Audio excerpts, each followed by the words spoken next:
There's a lot of great workflow functionalities on the AP64 besides just launching clips.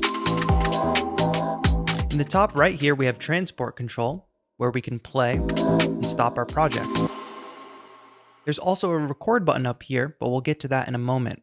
First, I want to talk about this bottom row of buttons here. This bottom row of buttons can function in a few different ways. Right now, they're set to the mute mode.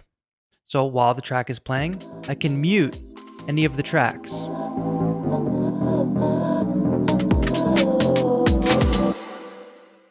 I can also arm tracks for recording. So track 3, our electric piano sound, I can arm that track for recording, go into note mode, which we'll touch on in a future video, and now I can play notes on that track. I can also arm track 1, select track 1, and now we can play drums.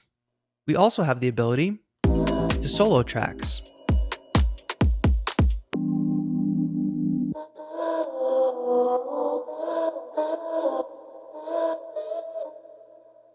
And finally, we can stop a clip from this row of buttons as well. This is especially useful if you're in a mode outside of session view, like note mode. While your project is playing, you don't have to navigate back to session view to stop a clip.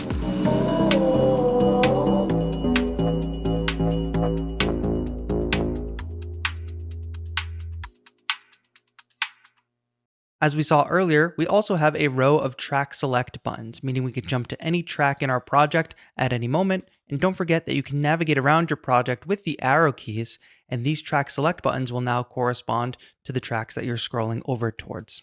Track select is especially helpful when we're looking to control the different devices with our touch strips, but we'll touch on that in a future video.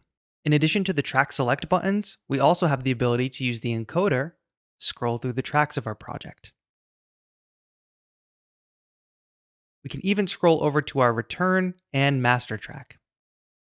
Whether you're using the encoder or the track select buttons, navigating around your project to the different tracks is incredibly useful, especially when we start to get into using the touch strips, which we will get into in the next video.